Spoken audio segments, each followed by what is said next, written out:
Hello, friends. Again, I welcome you in this particular series, which I have been discussing, where I'm talking about the geopolitics of Middle East.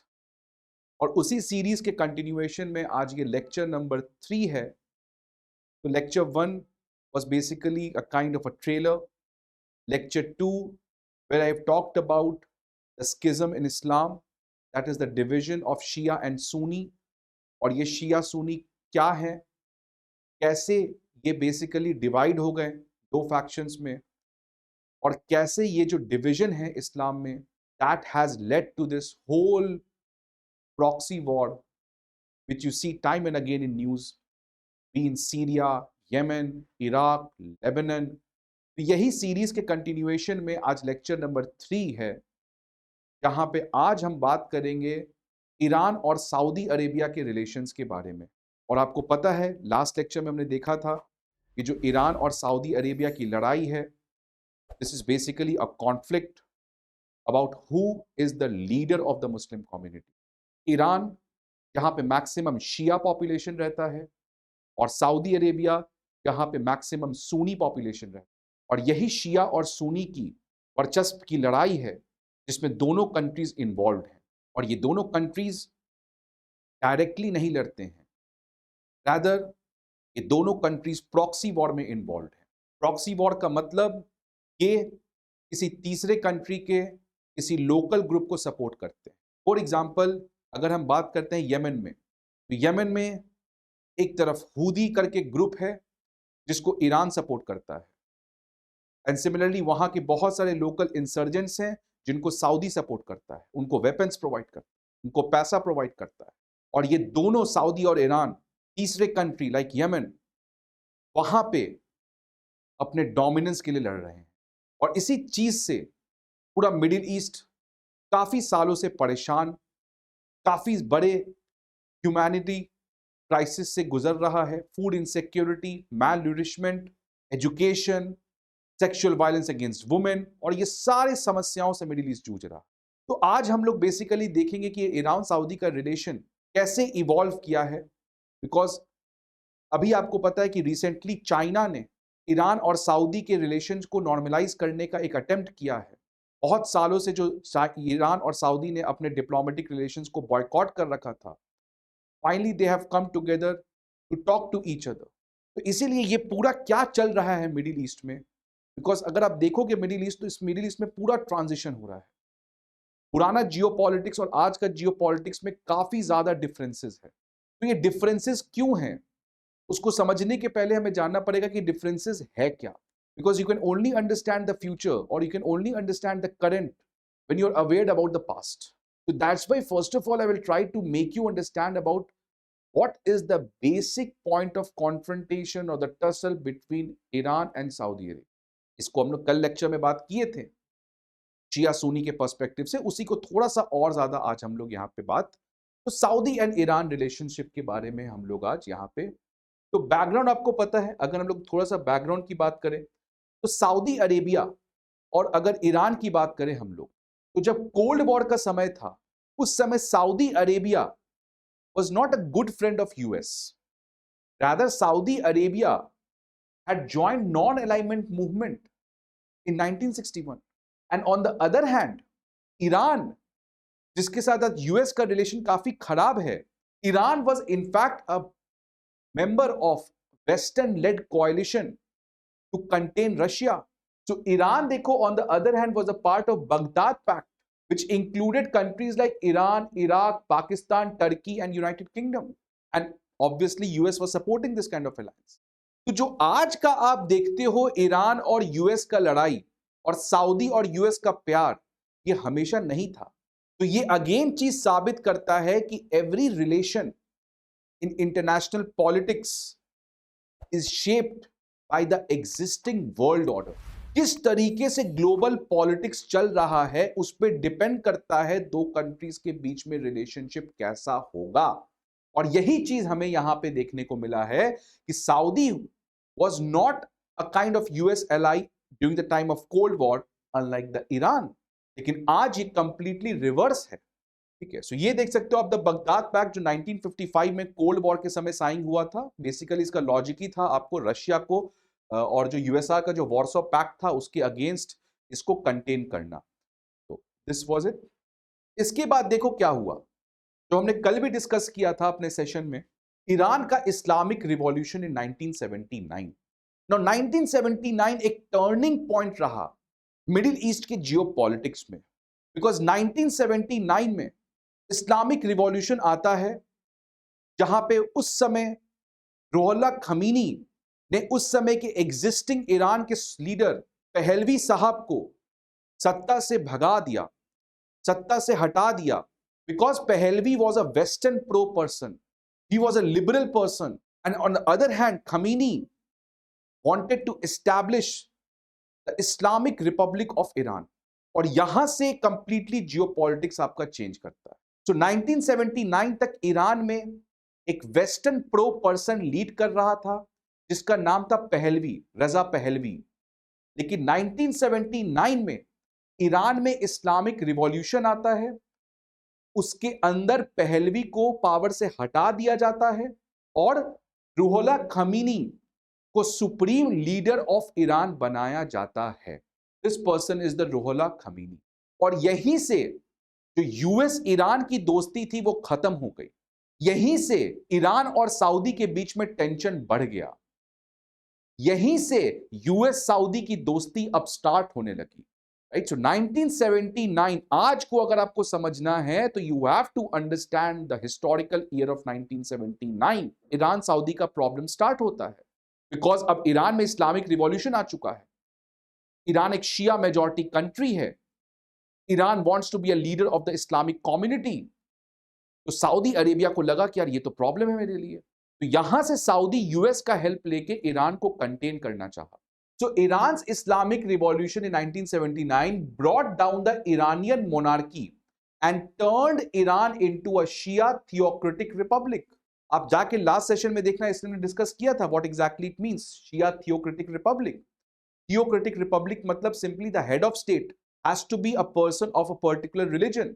और इस case में जो head of state, जो India में हम लोग president कहते हैं, तो ईरान के प्रेसिडेंट कौन हुए उस समय? Ruhollah Khomeini, because this person was responsible for this Islamic revolution and he served as a supreme leader of Iran from 1979 until his death in 1989। और हमने ये भी बात पढ़ा था कि आयतुल्ला, ये आयतुल्ला रुहुल्लाह खमीनी है। आयतुल्लास कौन होते हैं? Ayatollahs are the persons who acts as a guide for the people because he represents the wisdom of God. Again पहले सेशन में डिस्कस किया है कि why do we have such kind of ayatollahs. Ayatollah का concept केवल Shia country में मिलेगा, Sunni country में नहीं मिलेगा। इसलिए आप आयतुल्ला, जैसे अभी के जो हमारे करंट ईरान के सुप्रीम लीडर हैं, that is ayatollah Ali Khomeini.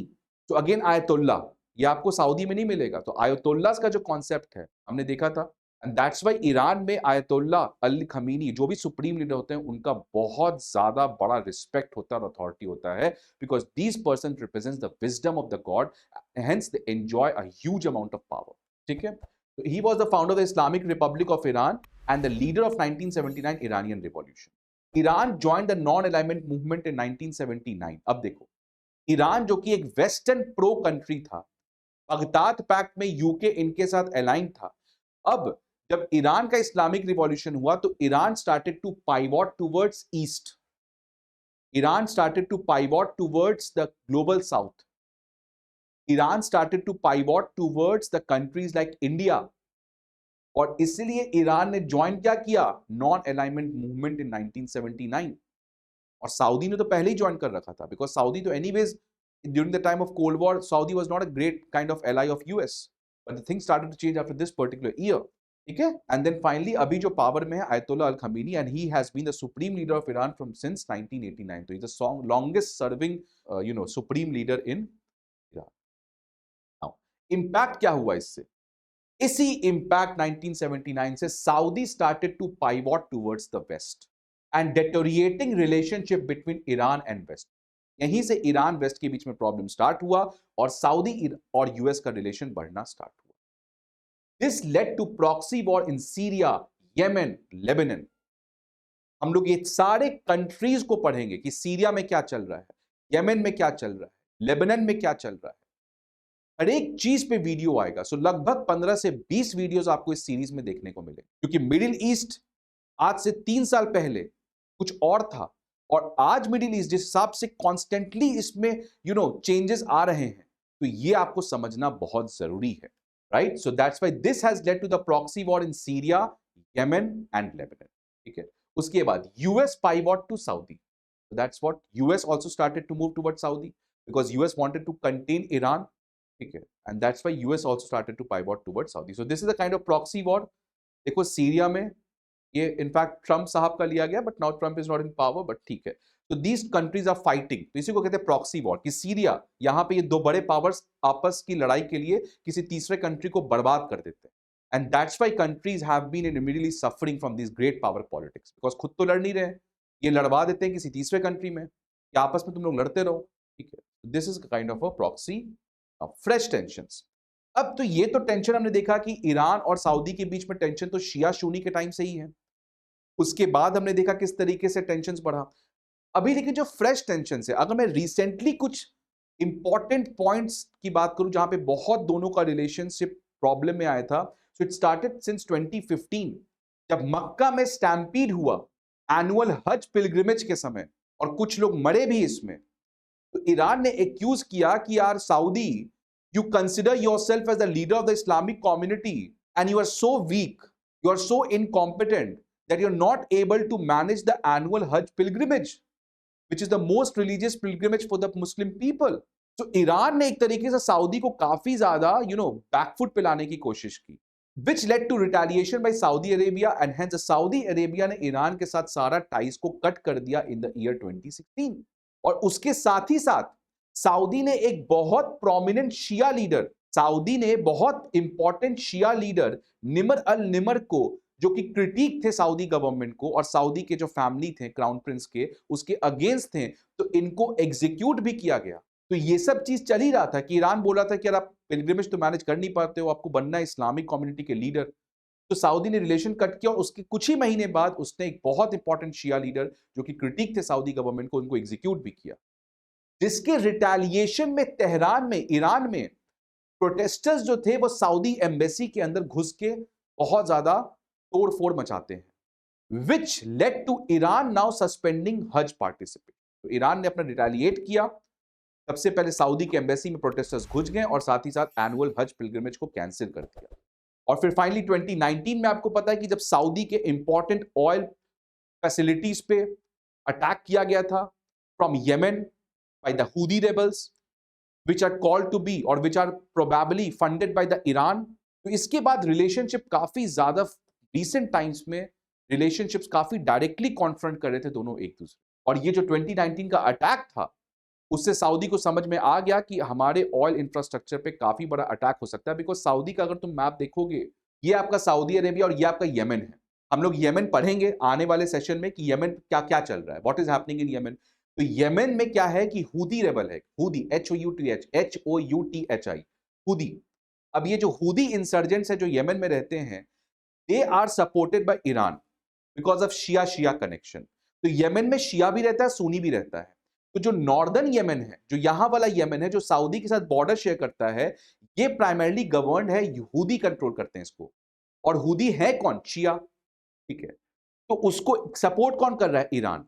तो जो सऊदी में अटैक हुआ था उनके ऑयल फैसिलिटीज में, वो यहां से अटैक किया गया था। ठीक है, तो सऊदी के लिए एक बहुत बड़ा प्रॉब्लम बन रहा है येमेन। तो आज जो सऊदी ईरान का रिलेशन नॉर्मलाइज हुआ है या अटेम्प्ट हुआ है नॉर्मलाइजेशन का बाय चाइना, उसमें ये सब चीज बहुत बड़ा फैक्टर है। तो अगर आप ये सब चीज समझोगे तभी आप जानोगे कि क्यों हुआ नॉर्मलाइज। तो ये रीसेंट टेंशंस आपको इस लेवल पे बढ़ रहे थे। फाइनली जो एक अटेम्प्ट किया गया नॉर्मलाइजेशन ऑफ टाइज, तो देखो ये बातचीत 2021 से स्टार्ट हुई थी। दोनों कंट्रीज आपस में बातचीत करना स्टार्ट किए कि यार कितना लड़ेंगे, दोनों को एक दूसरे का कंपल्शन है। हम लोग आगे जाके देखेंगे क्यों दोनों बात करना स्टार्ट किए।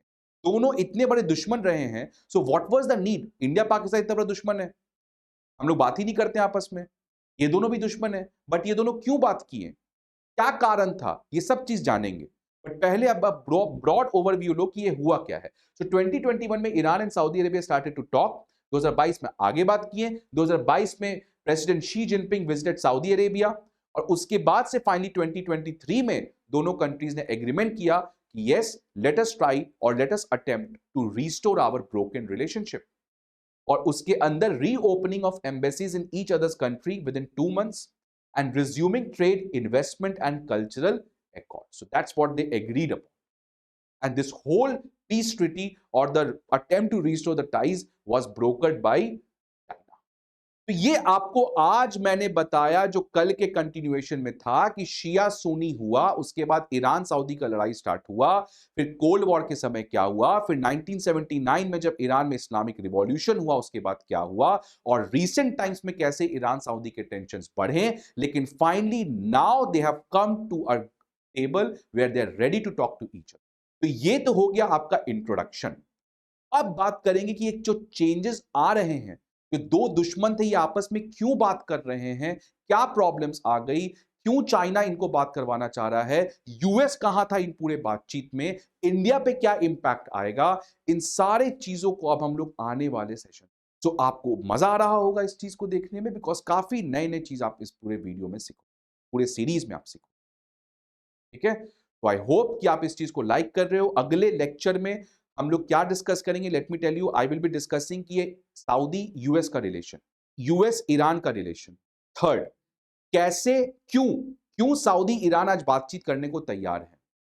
फोर्थ, चाइना क्यों इतना इंपॉर्टेंस यहां पे दे रहा है कि अपना टाइम लगा रहा है, एनर्जी लगा रहा है दोनों को बातचीत करवाने में.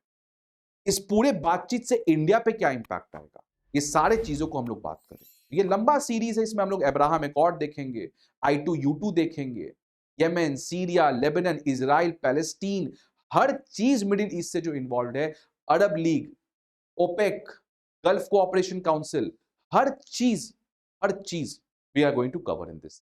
आई hope you are liking this video, so please like the video, subscribe the channel and keep watching. So thank you again. See you again in the next particular. Jai Hind. Don't forget to like, share and subscribe to our channel and press the bell icon to never miss an update.